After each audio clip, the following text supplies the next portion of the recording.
플라톤 두 번째 시간은 국가에 대해서 살펴보도록 하겠습니다.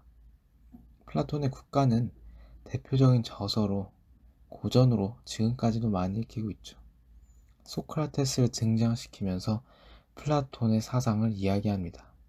이데아, 선, 올바름 대해 말하며 이뿐만 아니라 영혼론, 정치 철학, 예술, 인식론 등 다양한 분야를 다루고 있습니다. 최종적으로는 어떻게 국가를 통치하고 운영시켜야 되는지를 주장하고 있습니다. 플라톤은 먼저 영혼을 세 부분으로 나누는데 이성, 기의 욕구가 영혼을 구성하고 있습니다. 이성은 지식과 지혜를 얻는 인간의 능력이고 좋음 헤아림으로 이어집니다. 이어서 기계는 용기를 의미하는데 특히 여기서 분노가 기계의 원천이라고 합니다. 분노는 이성과 욕구와 별개의 것이라고 하는데 기계는 이성과의 연합이 가능하기 때문입니다. 분노가 이성과 욕구가 별개라는 것은 이성적으로 우리가 분노하지 않고 우리가 또 분노를 어떤 것을 욕구하기 때문에 분노하지 않기 때문에 별개의 것이라 한 것이고, 그런 분노를 통해서 나타나는 용기는 이성과 더해지면서 올바른 용기, 행동, 실천으로 나아갈 수 있기 때문입니다. 마지막으로 욕구는 신체적 욕구를 의미합니다. 욕구는 이성이 존재하는 게 아니라 본능적이죠. 생존만을 추구하는 것이라고 합니다. 이 세 가지의 영혼은 세 가지의 덕을 필요로 한다고 보았습니다. 이성은 지혜, 기계는 용기, 욕구는 절제가 필요한 것이죠. 이러한 세 가지 덕을 아우르는 높은 덕이 정의입니다. 정의가 이러한 영혼의 각 부분이 조화를 이루고 구성될 수 있게 나타낼 수 있도록 하는 것이 정의란 것입니다. 그것이 정의로운 것입니다. 이러한 덕들을 조화롭게 나타낼 수 있게 하는 것이 정인 것이죠. 이 덕을 플라톤은 국가와 연결시키게 됩니다. 플라톤은 국가와 연결시켜 통치자, 철학자들이 이성을 담당하고 군인들, 수호자들이 기계, 용기를 지니고 있고 생산자들이 욕구를 담당한다고 합니다. 이성, 기계, 욕구가 인간을 구성하는 것입니다. 통치자들은 이성을 통한 지혜를 지니고 수호자들은 기계를 통해 용기를 가지고 생산자들은 욕구를 통해 생산하지만 절제를 통해 지나치지 않는다고 합니다. 통치자들에게도 욕구가 있지만 이성을 통해 스스로 통제한다고 합니다. 절제는 모든 이들에게 적용되는 덕이라고 보았습니다.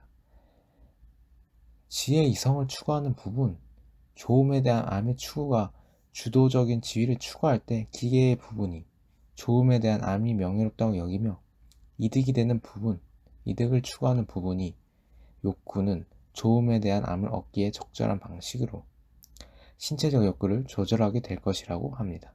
최종적으로는 이성이 제일 큰 역할을 하는 것입니다. 그래서 플라톤이 마부와 말의 예시를 드는데 말이 욕망이라면, 욕구라면 마부라는 이성이 잘 통제하고 다스려서 조절시켜야 된다고 보았기 때문이죠. 플라톤은 정의를 통해 국가를 운영해야 한다고 말합니다. 정의는 아까도 말했지만 각자의 능력, 어떤 영혼, 탁월한 부분들을 다 조화시켜서 잘 실현시킬 수 있도록 해야 되는 겁니다. 그것이 정의인데 그 정의를 잘 실현시킨 사람이 바로 철학자라고 봤습니다. 그렇게 철인 통치론을 주장합니다. 철학자가 왕이 되어 즉 철인 왕이 정의를 통해 지혜, 용기, 절제에 속하는 계급들을 정해주고 균형을 이루어 조화되도록 잘 운영되도록 하는 것이 철인 통치의 이야기입니다. 플라톤은 각자에게 맞는 계급이 있는데 그 계급을 철인왕이 정해줘야 한다는 것입니다. 수호자 계급이면 수호자가 되는 교육을 시키고 생산자면 생산자의 교육을 시키고 또한 교육에서도 오직 선만을 가르쳐야 된다고 합니다. 옳은 것과 좋은 것만을 말이죠. 좋은 것만 가르쳐야 한다는 것인데 나쁜 것은 굳이 알려줄 필요가 없다는 얘기입니다. 그래서 아이들한테 잘하는 아이들한테 나쁜 얘기, 나쁜 일, 나쁜 사례를 알려주는 것도 좋은 방법이지만 플라톤이 봤을 때는 좋음만 알려줘서 그 좋음을 통해서 완전 이상적으로 나아갈 수 있다고 본 것입니다. 어차피 선 좋음을 추구하며 살아야 하기 때문에 그것만을 배워야 한다는 거죠. 나쁨을 배운다면 나쁨을 행할 수 있다는 것이죠. 이러한 교육을 통해 각자의 계급의 조화를 이루면서 국가가 발전하게 되는데 이것이 이상국가의 모습입니다. 이는 태어나면서부터 계급은 정해져 있다는 것입니다. 강제적인 측면으로 보이나 이러한 이상국가의 모습을 갖추기 전 국민들이 동의한 것이라고 말하고 있습니다. 계급은 고정이지만 계급 안에서도 발전, 변화, 확장을 이루어가며 더 나은 국가로 발전한다고 이야기합니다. 가족을 해체하자고 주장하는데 가족 간의 비리 혹은 편향이 있을 수 있기 때문입니다. 아이를 낳으면 얼굴을 못 보게 하고 바로 계급 판정을 받으러 가야 합니다. 또한 남녀 간의 자유로운 관계, 성적인 관계가 가능하다고 보았죠. 또한 사유 재산을 없애고자 하였습니다. 다른 계급에서 태어난 아이가 성별과 관계없이 직능에 따라 철인 통제자가 될 수 있고 소유자가 될 수 있고 생산자가 될 수 있습니다.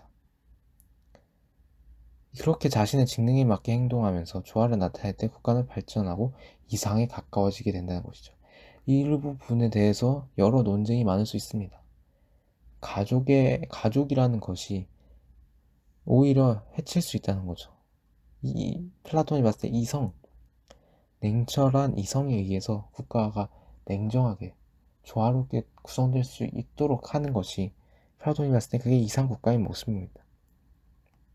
그렇다고 자유를 억압하지 않습니다. 남녀 간의 자유로운 관계도 가능하다고 보았고, 근데 사유재산도 여기선 자유를 침해하는 것처럼 보이지만 사유재산을 가진다면 이 계급이 이 조화가 깨지고 불균형이 일어나고 이상적인 모습이 나타나지 않기 때문에 없애자는 것이죠.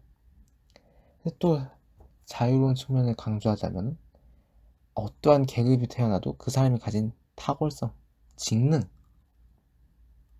능력, 타고난 성질만을 가지고 있다면은 계급과 상관없이 그 성질과 그 능력에 따라 직능을 부여받고 어떠한 계급으로서 할 수 있다는 것이 획기적인 측면이죠.